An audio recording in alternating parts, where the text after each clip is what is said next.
saya Fazira Kamila Fauzi, NIM channel 002106 dari kelas G Perpajakan Fakultas Ekonomi dan Bisnis. Hari ini saya akan mempresentasikan hasil diskusi saya tentang soal-soal yang ada dalam UAS pengantar perpajakan. Nomor 1. Jelaskan pengertian pajak, teori pemungutan pajak, dan jenis-jenis pajak. Pajak adalah kontribusi wajib kepada negara yang terutang oleh orang-orang pribadi atau badan yang bersifat memaksa berdasarkan undang-undang dengan tidak mendapatkan imbalan secara langsung dan digunakan untuk keperluan negara bagi sebesar-besarnya kemampuan rakyat. Jenis-jenis pajak. Ada 3 jenis pajak jika digolongkan menurutnya.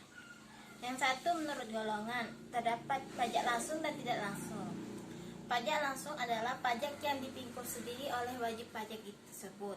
Sedangkan pajak tidak langsung adalah pajak yang pembayarannya dapat dibebankan kepada pihak lain, tidak harus oleh wajib pajak tersebut. Kemudian menurut sifatnya, terdapat pajak objektif dan subjektif. Sesuai namanya, pajak objektif adalah pajak yang berpangkal pada objek atau benda, sedangkan subjektif adalah pajak yang berpangkal pada subjeknya, contohnya seperti pajak penghasilan. Kemudian menurut lembaga pemungutannya, ada 2, yaitu pajak pusat dan pajak daerah. Teori pemungutan pajak. Ada 5 teori pemungutan pajak, yaitu 1. Pajak asuransi.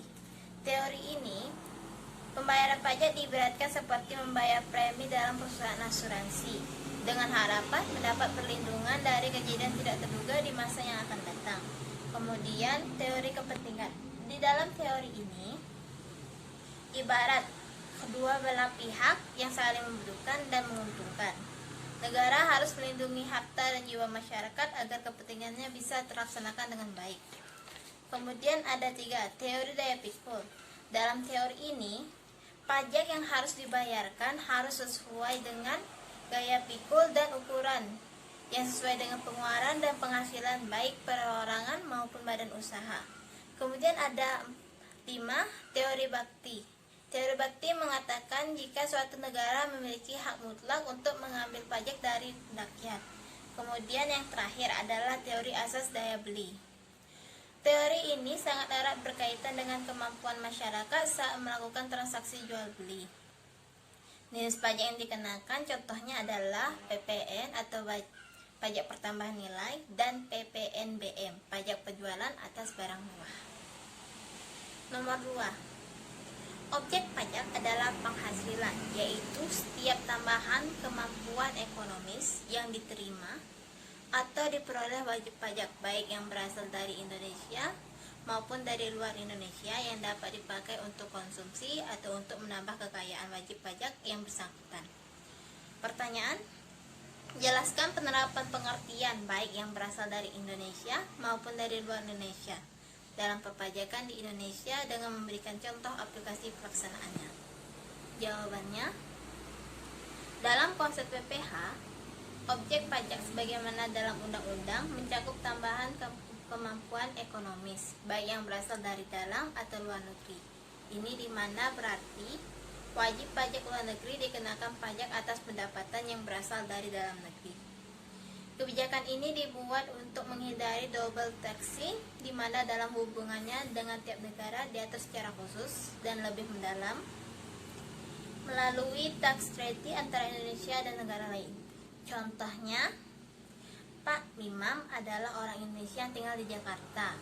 Namun, Pak Imam memiliki usaha kolek motor di Jerman. Penghasilan tersebutlah yang dikenakan pajak. Nomor 3. Saat ini, hampir semua orang pribadi atau OP telah memiliki NPWP. Salah satu kewajiban dari kepemilikan NPWP tersebut adalah kewajiban untuk melaporkan SPT tahunan OP. Menurut Anda, apakah SPT tahunan OP akan selalu menunjukkan posisi pembayar? Berikan penjelasannya. Jawabannya adalah tidak. karena SPT tahunan diberikan kepada wajib pajak agar pemberitahuan waktu pembayaran pajak. bukan hanya untuk pemberitahuan keterlambatan pajak. Selain itu, SPT tahun OP memiliki 3 kemungkinan posisi, yaitu lebih bayar, nihil, dan kurang bayar. 4. Jelaskan beserta contoh apa yang dimaksud dengan subjek dan objek pajak. Jawab. Subjek pajak adalah individu atau badan yang punya hak dan kewajiban dalam perpajakan sebagaimana yang berlaku di Indonesia. Contohnya adalah seorang wajib pajak atau badan usaha. Objek pajak. Objek pajak diartikan sebagai penghasilan atau tambahan ekonomis yang diterima oleh wajib pajak. Contohnya adalah gaji, upaya, tunjangan honor, laba perusahaan, hadiah, bunga, diskon, imbalan, dan dividen. Nomor 5. Jelaskan beserta contoh pembukuan dan pencatatan di dalam perpajakan. Pencatatan dan pembukuan merupakan kegiatan akuntansi perpajakan yang berfungsi sebagai pedoman untuk mempermudah wajib pajak dalam menunaikan kewajiban perpajakan. Pencatatan dan pembukuan merupakan kegiatan akuntansi perpajakan yang harus dilakukan oleh wajib pajak untuk menghitung pajak terutang. Contohnya adalah seperti berikut.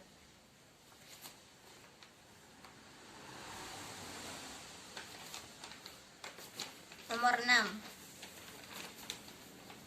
Carilah contoh di bidang pajak penghasilan yang terjadi saat ini dan silahkan beri penjelasan serta solusinya. Jawaban: terungkapnya penggelapan pajak oleh PT AAG bermula dari aksi Vincentius Amin Susanto membobol brankas PT AAG di Bank Fortis Singapura senilai USD 3,1 juta pada tanggal 13 November 2006. Modusnya dilakukan dengan cara menjual produk minyak sayur mentah keluaran PT AAG ke perusahaan afiliasi di luar negeri dengan harga pasar untuk kemudian dijual kembali ke pembeli dengan harga tinggi. Dengan begitu, beban pajak di dalam negeri bisa ditekan. Berdasarkan hasil penyelidikan tersebut, dari 14 perusahaan yang diperiksa, ditemukan terjadinya penggelapan pajak PPH dan pajak pertambahan nilai. Selain itu, di dalam tahun pajak 2000 dan 2005 terdapat sejumlah 2,62 triliun penyimpanan pencatatan transaksi yang perusahaan sehingga sebesar 1,5 triliun. Lewat modus ini, PT AAG diduga telah menenggelamkan pajak penghasilan untuk badan usaha senilai total 2,6 triliun. Perhitungan SPT PT AAG yang digelapkan berasal dari periode 2002 sampai 2005. Hitungan terakhir menyebutkan penggelapan pajak itu diduga berpotensi merugikan keuangan negara hingga sejumlah 1,5 triliun. Solusinya: pelaku tidak pidana perpajakan dengan sanksi pidana penjara dan yang cukup berat. Namun nyatanya masih ada celah hukum untuk meloloskan para penggelap pajak dari ketetapan hakim pengadilan. Pasal 44B nomor Undang-Undang nomor 28 tahun 2007 membuka peluang out court settlement bagi tindak pidana di bidang perpajakan. Ketentuan itu mengatur bahwa atas permintaan Menteri Keuangan, Jaksa Agung dapat menghentikan persidangan. Dengan demikian, kasus tersebut berakhir jika janji pajak yang telah melunasi beban pajak beserta sanksi administrator berupa denda. Kemudian yang terakhir, nomor 7. Carilah kasus di bidang pajak pertambahan nilai yang terjadi saat ini. Jelaskan serta solusinya. Ya, kasusnya antara lain pertambahan nilai sebagai upaya penghematan TPN terutang, studi kasus pada PT Persero, Pelabuhan Indonesia 2 cabang Panjang. Perhitungan PPN kurang bayar selama 2 bulan sebelum dilakukan perencanaan pajak sebesar 2.239.851.170.000 dan sesudah dilakukan perencanaan pajak terjadi penurunan sebesar 1.739.656.513 Selisih sebelum dan sesudah dilakukan perencanaan pajak sebesar 500.154.657.000. Penurunan PPN kurang bayar sesudah dilakukan perencanaan pajak bulan Januari 2009 sebesar 471.567.755.000 dan bulan Januari sejumlah 28.586.912.000. Dengan kata lain, penerapan perencanaan pajak mampu meminimalkan pembayaran PPN terutang. Solusinya, perusahaan dapat melakukan perencanaan pajak terhadap PPN terutang, yaitu dengan melakukan penundaan waktu pencatatan terhadap faktur pajak, pengeluaran standar sampai saat pembayaran selama 14 hari. Hal ini dapat mengurangi pembayaran PPN kurang bayar. Sekian dari saya. Apabila ada kesalahan tutur kata, saya mohon maaf. Assalamualaikum warahmatullahi wabarakatuh.